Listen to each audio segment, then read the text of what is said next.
Ladies and gentlemen, please welcome Bob Clace. You're good. Thank you. I want to thank everybody for coming out. I see a couple faces that were here last week. I'm assuming you guys are not here voluntarily. But for everybody else, thanks for taking the time to come down. Rob didn't tell you what I do. I'm a magician, and I'd like to start by answering a few questions that are commonly asked after I do a magic show. So that would be a yes, a no, a yes, sometimes, maybe, probably not, very carefully, and none of your business. So. And one other question that doesn't get asked very often, but occasionally people say, that magic stuff, is that like skill or is it magic? And actually it could be either one. I go with the magic route because I have no skill, but I do want to give you a quick demonstration of what magic using skill might look like. I'm going to use a deck of cards. If you're sitting in the cheap seats, you're not going to be able to see it very well, but that's okay because I'm not very good. So let's see, we'll just get some. How about the gentleman sitting right there? You can stay there.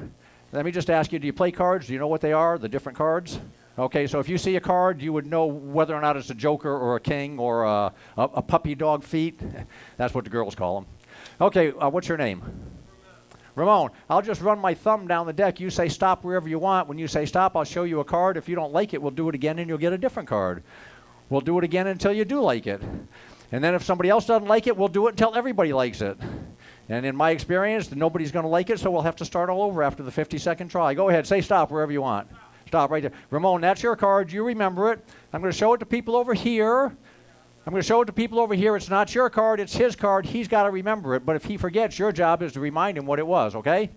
Now, if I had skill, it would be very easy to find his card, and it might look kind of like holding the cards out and cutting the deck, and then getting one card to slide out of the deck and jump to my hand, and I'm going to guess that your card was probably the 3 of clubs. That's it, right? Okay. Woo! That's the pretty much the extent of my skill for the night. So I'm going to answer another question, and that question is, how did you get started doing magic? It was very simple. It was a very important time of my life, and I'm not talking about puberty. I was 8 years old. I was a slow child, and I had a little bit of trouble learning to tie my shoes. It was a source of great upset to my mother. And finally, one day, she told me to go upstairs in my room and not come down until I learned to tie my shoes. So after about 3 weeks, I managed to get the door open and come back down from my room. And I'm going to use a rope because shoelaces are too small. I didn't waste the entire 3 weeks because I did learn to tie my shoes. I was the fastest kid in the block. It took me about a half second. I tied my shoes. Now, believe it or not, you guys all look not my age, but certainly older than 12. Kids today do not know what that is. That's a shoe tie knot, which we used to use because we had shoelaces and we wanted them to come untied at the end of the day, right? Now, I can tell some of you are old enough to remember them. You got Velcro now, but you know about the shoelaces. You probably also remember that sometimes you go outside and play and the laces would get twisted around, looped inside the loops and twisted together. You'd come in on time and you'd get a big knot in the middle of the shoelace.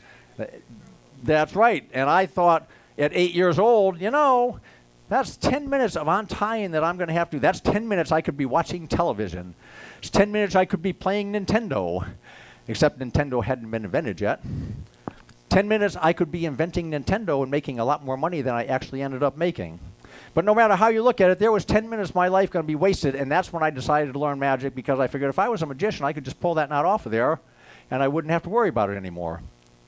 Now, that worked a few times, but my mother didn't like it because what happened is every time I pulled a knot off, the shoelace would get shorter and shorter and shorter. Pretty soon, she'd have to buy me new shoelaces, and we weren't exactly poor. We just didn't have any money. So she finally said, you know what? You're going to have to quit doing that. You're going to have to find a different way to take care of the knots in your shoelace. So I went out and I bought another shoelace. And I had another one. Oh, there it is. I bought one. Now, normally I'd buy the same color, but I'm going to use a red one just so you guys can see the difference. I would twist the shoelaces together like that, and I'd put them down next to my dresser. And when I got up the next morning, I would take them off my dresser, and that knot would jump from one shoelace over to the other one. Yeah. Oh, yeah, now he's good. Yeah. Yeah. Some people ask me if that's a slip knot. I say, no, that's not a slip knot. That's one of those knots that's permanently embedded in the shoelace. And this is why you use the same color. You don't want that to happen. So, okay, let's see. Oh, darn. God, I could have swore I threw that away. Okay. I do want to give someone else a chance to learn to do magic. Let's see. You know what? The lady back there in the, no, I want to pick somebody I don't know. The lady back there all the way in the corner who's sitting there thinking, God, I hope he doesn't pick me. I don't want to go up there. Yeah, you know who you are. Come on up here. And give her a hand. Bring her on up here. And while she's coming up here, see, now she's moving so slow, I wish I had more jokes. What's your name? You do know. Okay, it's good. I like somebody who's had a few drinks but not too many. So, Tammy, if you'll stand right here for me, check this rope out for me. Let everybody know it's a standard piece of cotton rope, the same kind you keep in the right nightstand by your bed and or wherever. I'm not saying where you keep yours, just, you know, I certainly wouldn't want to presume. Okay, so it is a piece of rope, isn't it? You guys obviously know her better than me. Besides the rope, I'm going to teach you how to do a magic trick. This will be cool. Besides the rope, I need a solid bracelet about that big around, no openings, although they're not really solid, are they? They kind of got clasps and open. Sometimes people actually have kind I can use, but just in case they don't, I bring my own. See, that's what I'm talking about, big bracelet. Take hold of the bracelet, check it out, make sure there's no trapdoors, invisible threads, wires, holes that you can't see. You find any holes in there? You didn't find any? You missed a great big one right there in the middle. Okay, Tammy, you can reply if you'd like. I'll give you, okay, all right. If I was to ask you to remove that ring from the rope, would you have any idea how to do it? Well, untie the knot, of course, but that's not exactly magical now, is it? And I said I was going to teach you magic. Here's what we'll do. Keep the ring away from the knot. Take the ring. Keep it away from the knot. I'm going to count to 3. On the count of 3, you're going to pull, and the ring will go right through the rope. It'll be really cool if it works. If it doesn't work, it's her fault. On the count of 3, are you ready? 1. Holy crap, you're fast. That was good. Did you see how she did that? Are those your friends there? Does she do that very often? No? Here's what happened. See, it was a little bit faster than normal because she got it near the knot. If you get it near the knot and it gets twisted just right, it goes through the rope or goes through the knot onto the rope. Now, I actually can't do that myself. She's much better than I am. I have to untie the knot. So it's probably you could teach me something. Or maybe not. Take the ring for me. Hold on to the ring. Okay, here's what we're going to do. We're going to come back to you in just a second, but just to make sure they're all paying attention, we're going to do a brief test to keep them awake, okay? You don't have to answer. Let them answer.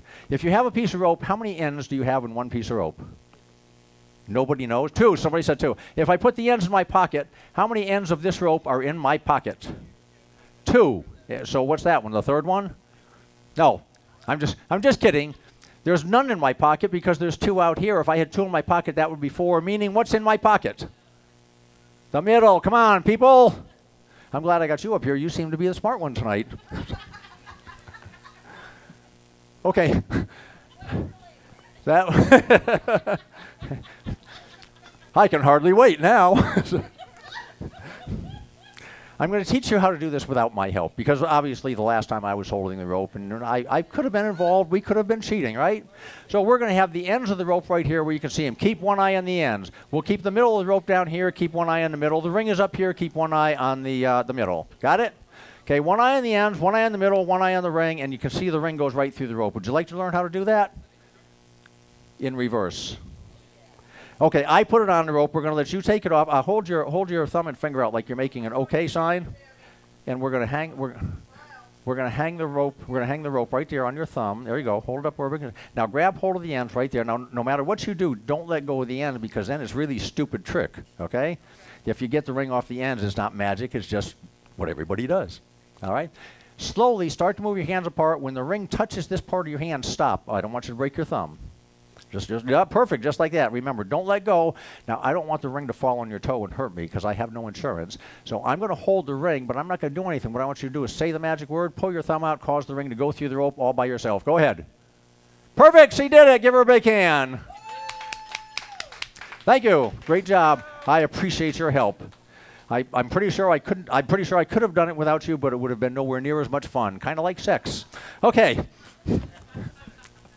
I hope everybody enjoys the rest of the show tonight. I had a good time, and I'll be back to see you in a couple months. Have a great night.